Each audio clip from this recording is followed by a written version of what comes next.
All right, so today we're diving into something pretty fascinating.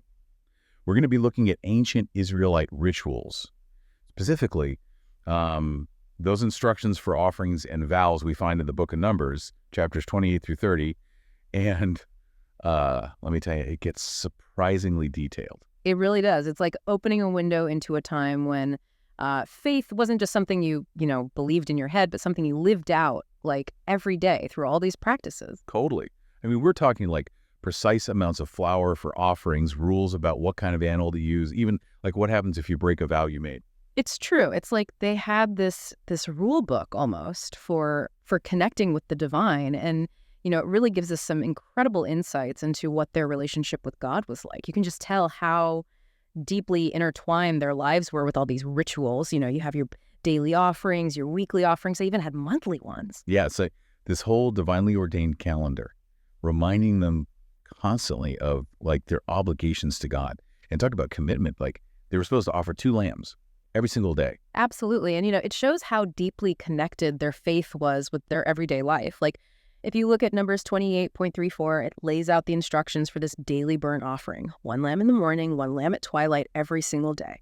It's this constant cycle of sacrifice. And it's not even like about these big dramatic gestures, It's about recognizing God's presence in literally everything they did.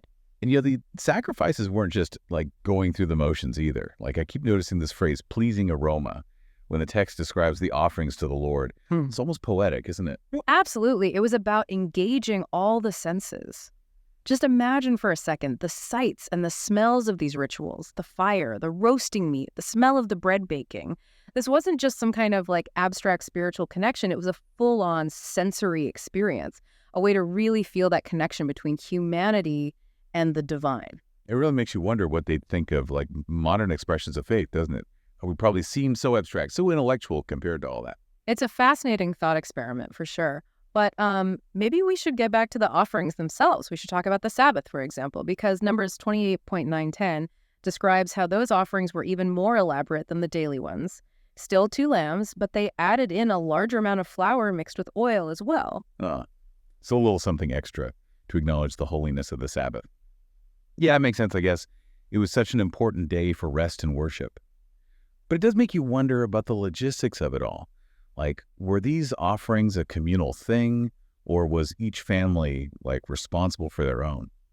That's actually a really good question. And to be honest, the text isn't totally clear on that detail. But I mean, if you think about the resources involved, especially with those larger offerings, there was probably a mix of both, some communal, some individual participation. Okay, so we're already seeing how these rituals were more than just like personal expressions of faith.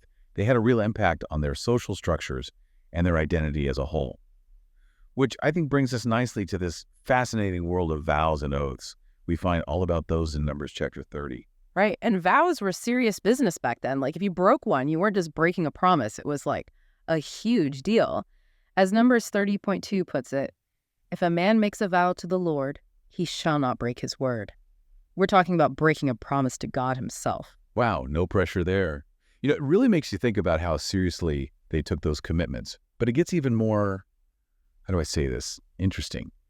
When we look at vows made by women specifically, can you tell us a bit about that? Yeah, for sure. Numbers 30 really gets into the nitty-gritty of vows made by women, particularly daughters and wives. And, well, their fathers and husbands had a lot of authority in that whole process. Really? So, like, what would happen if a woman made a vow?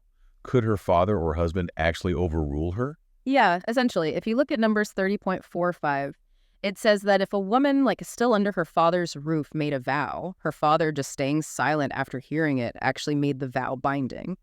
But if he objected to it for whatever reason, it was, like, instantly nullified. Wow. That's such a foreign concept compared to today, isn't it? Like, we put so much emphasis on individual autonomy these days. It really highlights just how interconnected their religious practices and their entire social structure were back then. But what about married women? Were they under the same rules? Unfortunately, yeah, married women weren't exempt from those rules.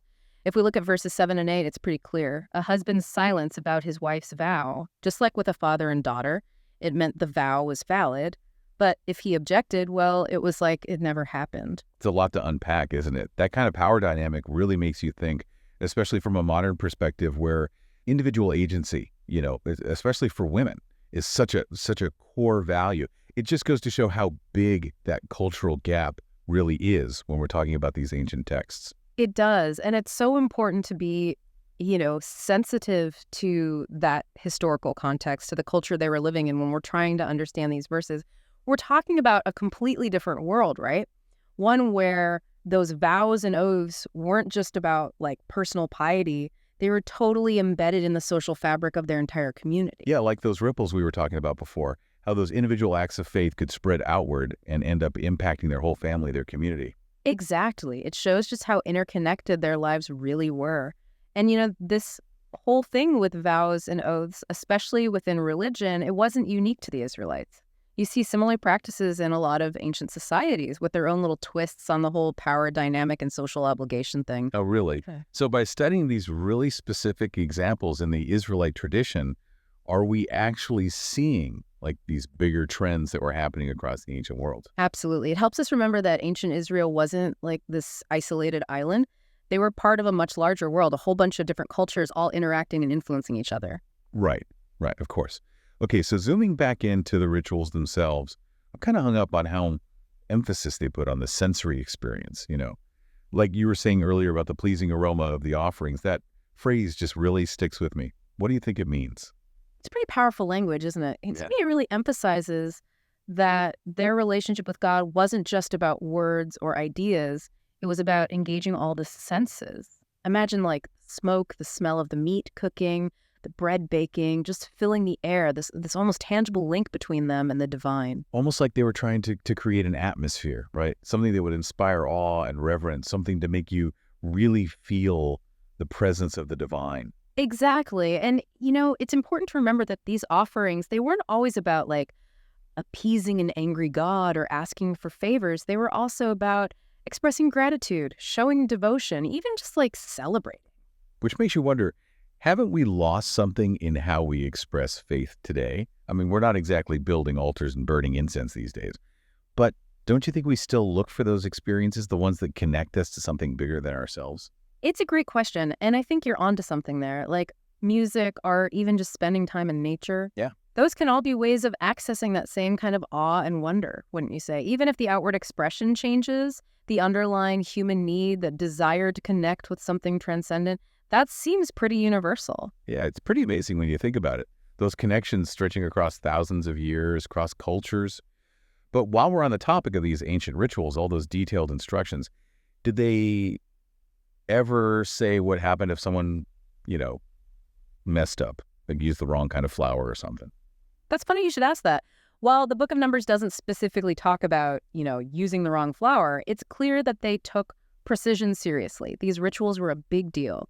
And it does talk about unintentional sins, the need for atonement, that kind of thing. So it's safe to say any mistake, even an accident, probably meant you needed to make amends somehow. Really shows you the care and attention to detail they poured into these rituals, huh? It was more than just going through the motions. It was about approaching the divine with real intention, with reverence. Absolutely. And remember, these rituals were woven into every aspect of their lives, daily, weekly, yearly. They were these constant reminders of that relationship with God. We've only just scratched the surface here, haven't we? But Yeah. so far, we've gone from the daily rhythm of the burnt offerings to these really complex vows that shape their whole social structure. And through it all, one thing's for sure, these rituals weren't just about blindly following the rules, They were about seeking something deeper, connecting with something bigger than themselves. It was about atonement, about gratitude, about navigating a complex world, and ultimately, I think, about finding meaning in life and death. Where do we go from here? Couldn't have said it better myself. And that's what I find so endlessly fascinating about these ancient texts. They give us this glimpse into a world that's both totally foreign and yet, in a lot of ways, strangely familiar. It makes you question your own assumptions about faith, about ritual, about what it means to be human. It's amazing to think about how these rituals, these ancient Israelite rituals, weren't just like private expressions of faith. They were woven into like the very fabric of their society, their whole world. It's true. Every time we dig a little deeper, we find out more about how they organize their society, their family dynamics, even their ideas about gender roles. It's so much more than just do this, don't do that, Yeah, exactly. And it really makes you wonder about how we think about faith today. Yeah. Like, have we lost something by moving away from those really tangible sensory rituals? Or Have we found different ways, maybe even better ways, to connect with the divine, with something bigger than ourselves? That's a tough question. I don't think there's an easy answer, but I do think that by looking at these ancient practices, it can give us ideas, about finding meaning and making connections in our own lives. Like maybe if we try to understand what needs those rituals were meeting the need for connection, for purpose, for something beyond just the everyday, maybe we can find our own paths to those same experiences. It's more about understanding like what connects us through time across cultures than it is about doing the exact same things, right? Exactly. It's not about building altars and offering sacrifices today. It's about recognizing that desire, that very human desire to reach out to something bigger than ourselves, and how that's something people have always done throughout history. It's been an incredible journey really exploring these chapters from Numbers. Yeah. So as we're wrapping up our deep dive here, what would you say is the most important thing we've learned? What really sticks with you?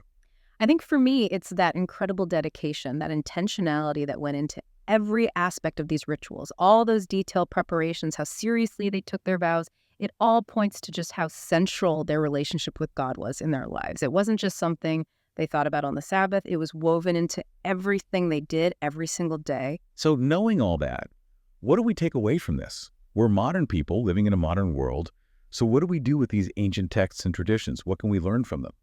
I think it's an invitation, really. It's an invitation to look at our own practices, our own commitments, and ask ourselves, how intentional are we being? Are we paying attention to how our actions, even the little ones, are affecting the people around us? Do our rituals, however we practice them, do they help us to feel connected, to feel a sense of purpose, a sense of belonging? Those are some big questions. Yeah. And that's what this deep dive is all about, isn't it? It's not about recreating these rituals exactly. It's about understanding those deeper needs that they were addressing, those human needs. It's about finding our own ways to create meaning, to be grateful, to connect with something larger than ourselves, whatever that looks like for us. Couldn't have said it better myself. And maybe, just maybe, by spending time with these ancient practices, we might rediscover how powerful ritual can be even in our modern world. We might find new ways to experience that awe, that reverence, that connection that we're all searching for. I like that. I like that a lot. And on that note, thank you everyone for joining us for this incredible deep dive into the world of ancient Israelite rituals. We hope you learned some new things, maybe had your mind blown a little, and that you'll walk away feeling inspired. Until next time, keep seeking, keep asking those big questions, and keep diving deep. Welcome to Charlie and Mia's podcast. We're embarking on an exciting journey to read through the entire Bible in just 1 year. Every day, we dive into Scripture, exploring its meanings and how it applies to our lives today. We invite you to join us on this incredible adventure of learning and discovery. Don't forget to subscribe to our channel so you never miss an episode.